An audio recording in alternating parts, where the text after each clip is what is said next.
जागृत केलं आणि या संविधानामध्ये 395 कलम 12 परिशिष्ट कशासाठी तर तुम्हा आम्हाला हक्क मिळवून देण्यासाठी.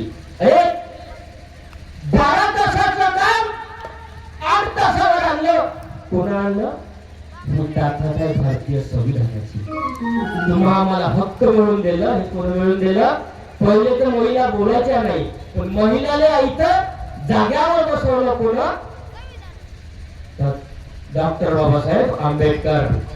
तुम्हा आम्हाला जागृत केलं, तुम्हा आम्हाला जागृत केलं म्हणून त्यांची जयंती होत आहे. या पौर्णिमेच्या रात्री दिन दुबळ्यासाठी मी स्वप्नात पाहिलंय बाई.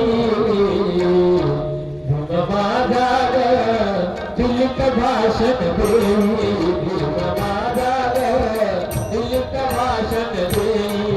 आज दुबळ्यासाठी मी स्वप्नात पाहिलंय बाई. बाजार दिलीप भाषण देई, बाजार दिलीप भाषण देई, बाजार दिलीप भाषण देई. ज्ञान गंगेत बाई निघाले, रात्र संताप तल्लीन झाले. ज्ञान गंगेत बाई निघाले, रात्र संताप तल्लीन झाले. बेटी गर्जना जय भीम वाले, मन हर्षण माझे बोले. बेटी गर्जना जय भीम वाले, मन हर्षण माझे बोले. रंगली बाई काय सगुण मला, रंगली बाई काय सगुण मला. झाली दर्शन घेण्याची बाई.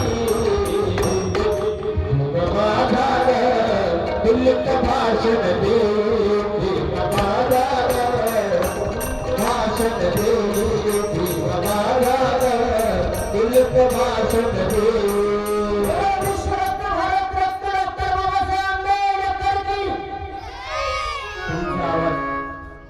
एक मिनिट, माझी भाषा समजत आहे का तुम्हाला? समजत आहे? समजत आहे ना? नाही मी बिना फुकट बोंबली तुम्हाला समजत नाही, तुमचा फायदा होणार नाही. बरोबर? मग तुम्हाला समजत सांगा, नाही तर मी सांगा तुम्हाला. कारण सांगितलं पाहिजे, आपण बोललं पाहिजे. पहिले बोलू देत नव्हतं कोणी आपल्याला, पण या महामानवांनी तुम्हा आम्हाला हक्क मिळवून दिलं बोलण्याचं. कशामुळे? या भारताच्या संविधानामुळे.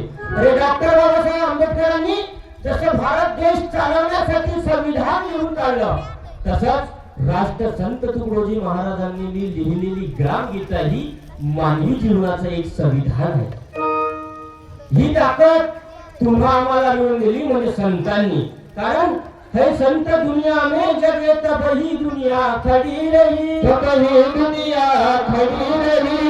उनके न पापों से अब तक न नीचे ढली, अब तक न नीचे ढली. इतना जगत में पाप